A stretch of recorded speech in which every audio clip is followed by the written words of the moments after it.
Alright guys, how's it going? Now, switching gears here now. As you probably imagine, if you watched the previous video, I had just a real quick summary. I bought a 2011 Chevy Silverado 3500, had some O2 sensor problems and some stuff.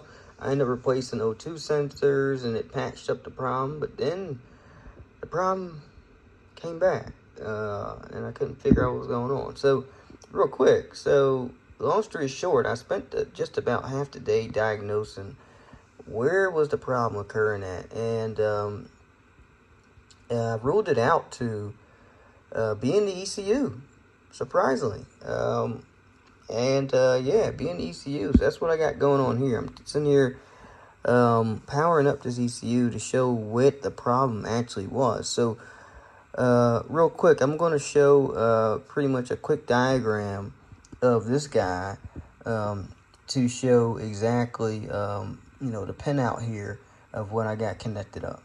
So let's take a look at it now. Now, real quick, let me go straight to it. So these are the codes I was getting just after replacing those O2 sensors and driving for about 2 days, and then these codes popped up. Most of these are high voltage codes. One was actually a short circuit, but nevertheless, for the most part, they were high voltage sensor codes, meaning that the ECU was detecting higher voltage at the O2 sensor than it expected. Typically, they would expect about at most 1 volt at the O2 sensors, or they were seeing 1.8 volts there. So definitely greater than what it was expecting. So that sent me down a path of, going through the harness and seeing whether there are any shorts, and I, determined ruled out there were no shorts. However, I discovered that the return line for the sensor was powered to 1.8, even with the sensor disconnected. I rigged up a connector with an old O2 sensor connector socket and measured with a voltage meter and seen that, I was getting 1.8 volts on the return line, guys. So let's go to the pinout. Alrighty, so now here's the pinout for the heated oxygen sensors for this truck. What I'm interested in is what I was referring to was actually pins 67 over there on the left and pin 68 over there on the right, bottom left and bottom right. Alright guys, so those are the sourcing side of the O2 sensors. So those typically are biased at about supposedly half a volt. So what I was seeing was greater than that. So, and again, this is me using online resources, all data, a few things, trying to pull data together. Nevertheless, so that's not supposed to be biased at 1.8 volts. So clearly something's wrong there. So I took some next steps, and here's what I did next. Alright, so I went online and went and found the pinout for the connector to match those 67, 68, I believe I was calling them. So using this pinout on the top of the page there, I was able to go probe with a multimeter, a voltage meter, and see what those voltages were.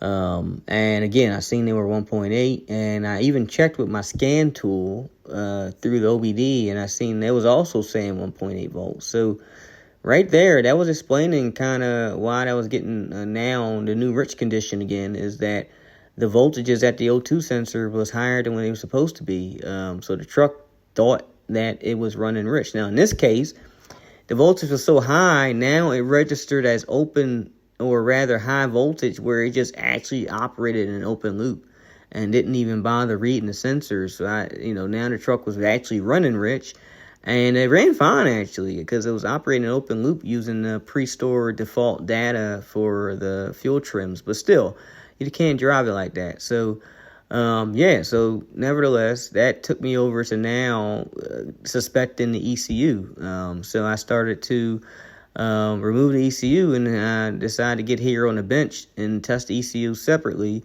and see what was going on. I do want to note, I did in fact check the harness. I went through a few of the harness connections and did pretty much a continuity and isolation. You can see And just to verify that the pins that I'm talking about, 67, 68, were in fact not shorted, and that they had at least like 1 mega ohm resistance between the two. They were completely isolated. So, prior to moving on to just pulling out the ECU, I did check to make sure all the actual cable connections were sound. All right, and after getting the ECU O2 sensor pin out, I went and got this diagram here, which is the actual power and ground for the ECU, which is powered through what they say called J1 and J2. So J1 over there on the left is actually the power. So 12 volts go there from the battery. They're tied together through, rather you get 12 volts from ignition and 12 volts from battery. You can power them both tied together at 12 volts. And on the right side over there, the bottom right, is the ground return. So you tie that down to the X2 or J2. I say J2, so the first one is J1, the second is J2. Anyways, you tie that down to ground. That's usually the negative terminal of the battery, pretty much. And that powers up the ECU to 12 volts. And then so now we can move over to, I actually found a nice diagram to demonstrate this as well. Here you go right here. Found this online. So you can see here, these are the connectors, the blue, the black, and the gray. The one that has the power, the 12 volts, is the blue guy over there to the left. You can see there is calling for 12 volts there, and shown there in red.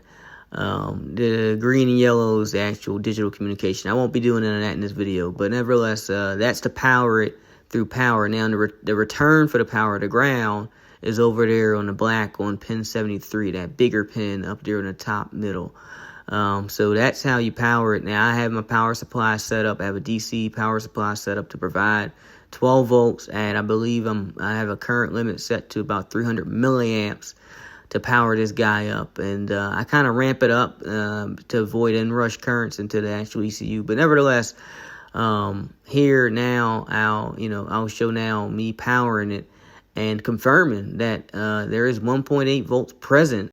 Yeah, and I just want to confirm again. So, this was in fact, again, 1.8 volts present at the signal side of the ECU, and where it's supposed to be apparently about half a volt.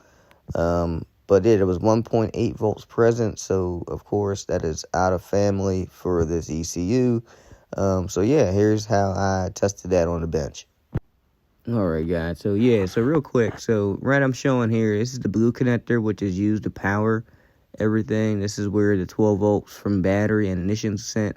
I got that getting tied together through this wire here. Ignore the convention. And that's going straight to my positive of my power supply here, DC power supply. And I got that up at 12 volts. Again, the current limited. Here's the return for that. Here's the ground. This is going straight, again, to the ground of my power supply. That's for the return for all the 12 volts.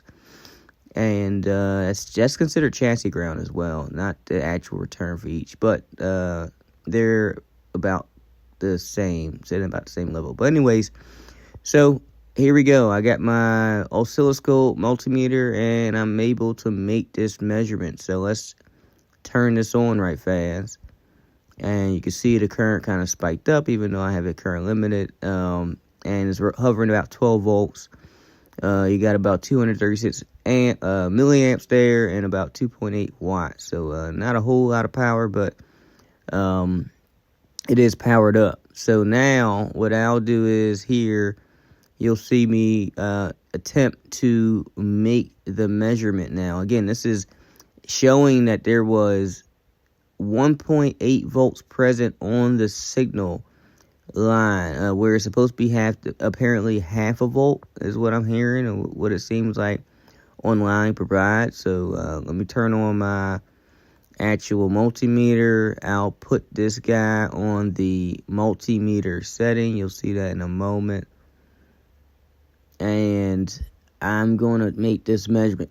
Now, I try to do this with one arm as I was recording, so please bear with me. But yeah, so that white line there is tied to the sourcing line for the O2 sensors. That's the hot side for the O2 sensor, which is, again, not supposed to be 1.8 volts, apparently. And as you can see here, let's show, there you go, 1.8 volts. 1.89 to be exact. So 1.9 volts, actually, guys. But yeah, that's not supposed to be like that. So, there's a fault here. This is out of family for this ECU. And I really wish I knew what was going on inside that was causing that. But yeah, that should not be there. And again, leave comments if, for recommendations or if you have any more insight on this. But again, I was, just a quick Google search and reading through, you shouldn't see 1.8 volts present on the signal side for the O2 sensor for this ECU, for the truck I have. So, and this was actually, again, this is present on both the sourcing sides of the O2 sensor. So, in fact, in a moment, you'll see me actually take the white wire and put it on a different pin here. And I'll attempt that now.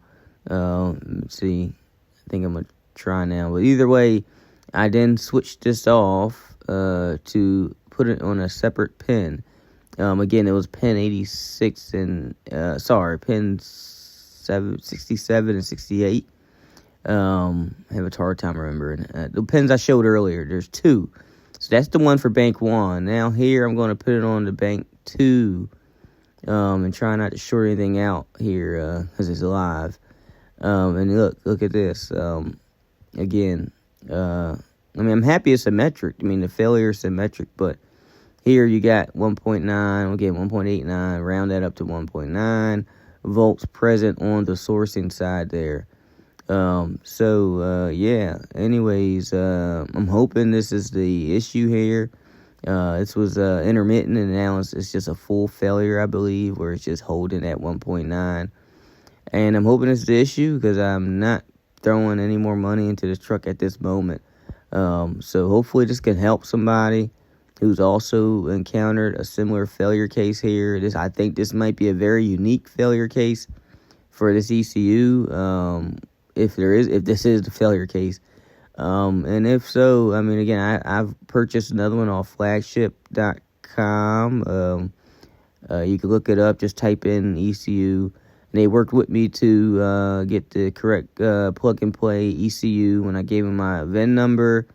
And it only ran me about $280 about. So I'm happy there. And as always, thanks for watching. Thank you.